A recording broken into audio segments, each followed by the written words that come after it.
जल ही जीवन है। रेलवे स्टेशंस, बस अड्डों और बाकी पब्लिक प्लेसेस पर भी ये लाइन मोटे अक्षरों में आपने लिखी देखी होगी। लेकिन पानी के इस्तेमाल को लेकर लापरवाही बरतने में इंसान सबसे आगे है। हमेशा लोग जरूरत से ज्यादा पानी खर्च करते पाए जाते हैं। यकीन ना हो तो अपने आसपास देखिए। देश विदेश से पानी की किल्लत और सूखे की मार झेलते लोगों की खबरें आती रहती हैं। लेकिन हाल ही में एक स्टडी आई, वो कहती है कि अगले 3 साल में करीब 50 देश में 3 अरब लोग ऐसे होंगे जिन्हें पीने का पानी नसीब नहीं होगा। इस स्टडी में और क्या क्या है, इस पर हमारे साथी कुमार केशव ने एक रिपोर्ट तैयार की है, सुनते हैं। Thank you Nitin. हमारे लिसनर्स को शायद पता होगा कि यूरोप अपने पिछले 500 साल के इतिहास में सबसे लंबे सूखे से गुजर रहा है।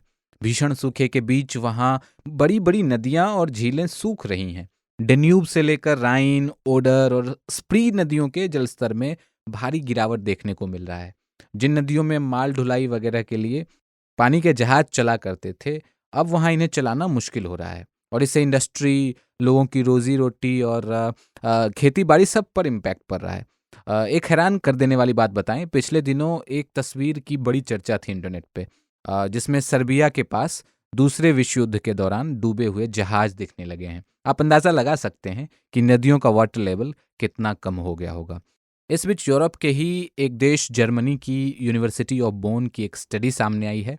यूनिवर्सिटी के इंस्टीट्यूट ऑफ इकोनॉमिक रिसर्च में एक प्रोफेसर हैं, डॉक्टर यानिस मनियातिस। उन्होंने अपने कुछ स्टूडेंट्स के साथ वाटर स्कार्सिटी यानी कि पानी की कमी पर रिसर्च की है। इससे जो डेटा थे रिलेटेड, उन पर लंबी स्टडी की उनकी टीम ने और इस नतीजे पे पहुंची कि साल 2040 तक दुनिया के 44 देशों में पानी की घनघोर किल्लत पैदा हो जाएगी। लेकिन 2040 में अभी 18 साल का वक्त है। इससे पहले 2025 यानी कि अब से 3 साल बाद ही दुनिया के 48 देशों के 2 करोड़ 80 लाख लोग पीने के पानी को तरस जाएंगे। वहीं साल 2050 तक ये जो आंकड़ा है वो 7 अरब तक पहुंच जाएगा। मतलब अभी जो आबादी है पूरी दुनिया की, है ना, लगभग इतनी ही आबादी अगले 28 सालों में पानी के लिए तरस जाएगी। रिसर्चर्स का मानना है कि दुनिया में मेडिटेरियन कंट्रीज जो हैं, अपनी लोकेशन की वजह से सूखे के सबसे ज़्यादा रिस्क पर हैं। इसमें अफ्रीका, एशिया और यूरोप के 21-22 देश शामिल हैं।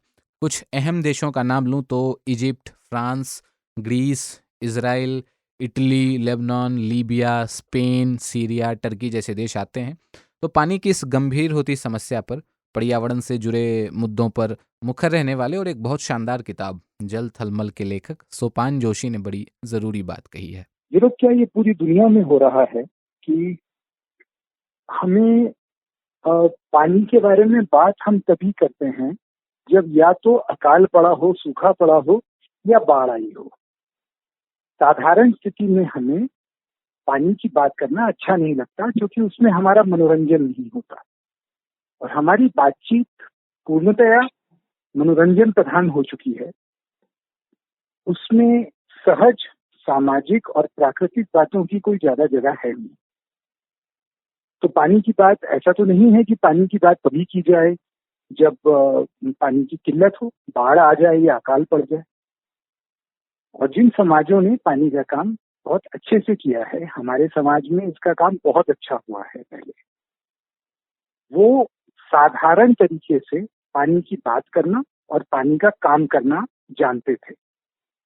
आज हमारी दुर्दशा ऐसी है कि हम पानी पे बात भी तभी करते हैं जब कोई डरावनी रिपोर्ट आती है।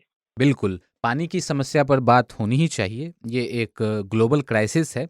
यूरोप के अलावा दक्षिण अमेरिका, मध्य अफ्रीका और ईस्ट अफ्रीका के देश भी जल संकट का सामना कर रहे हैं। कल ही सोशल मीडिया पर मेडागास्कर की एक तस्वीर तैर रही थी, जहां मैनाबोवो नदी जो है वहां सूख चुकी है और पानी की तलाश में लोग रिवर बेड पर इकट्ठे होकर जहां तहां जमीन खोदकर थोड़ा बहुत पानी निकालने की कोशिश कर रहे हैं। तो ये तो कुछ उदाहरण हैं हमारी नज़रों के सामने जो आने वाले समय का, भविष्य का संकेत दे रहे हैं। सोपान जोशी पानी की इस समस्या को विकास और अहंकार से जोड़कर देखते हैं। पानी के बारे में जो मूल सबक है वो ये है कि हमें याद रखना चाहिए कि पृथ्वी पर एक एक बूंद पानी की जो है वो शुरू से रही है और एक नई बूंद पानी की कोई बना नहीं पाया। जो पानी आज हम इस्तेमाल कर रहे हैं, यही पानी पहले दूसरे जीवों के खून की तरह बह चुका है, भाप बन के समुद्र से आकाश में जा चुका है, वहां से पहाड़ों पे बरस के नदियों के सहारे नीचे आ चुका है। लेकिन आज हम अपने अहंकार में इतने आकंठ डूबे हुए हैं, और ये सबसे बड़ा अहंकार हमारे समय में विकास का अहंकार है। ये विज्ञान से नहीं आता, ये सामाजिक सहज ज्ञान से नहीं आता, ये राजनीति के अहंकार से आता है कि हम हर समस्या का समाधान खोज सकते हैं। इसकी कोई जमानत नहीं ले सकता है कि हर समस्या का समाधान हमारे पास होगा। तो पानी अगर पहले से है, हमें पहले ये मानना पड़ेगा कि हम पानी नहीं बना सकते। जो भी पानी है वो हमें मिला है प्रकृति से, उस पर हमारा अधिकार नहीं है कोई। तो अगर हम एक बार ये मान लें कि पानी हमें प्रकृति से एक तरह की नेमत के रूप में, एक तरह की एक आशीर्वाद के रूप में मिला है, तो हम उसका इस्तेमाल ध्यान से करेंगे। लेकिन वो बातचीत विकास के साथ सिद्ध नहीं होती। विकसित हमारे समय में वही व्यक्ति माना जाता है जो पानी बर्बाद करना जानता हो। तो अगर हमारे आदर्श ही इतने घटिया हैं, तो इसमें कोई अचरज नहीं होना चाहिए कि दुनिया भर के समाज अब सूखे का भी सामना कर रहे हैं और बाढ़ का भी कर रहे हैं पहले से ज्यादा, क्योंकि हम कृतज्ञ हो गए हैं।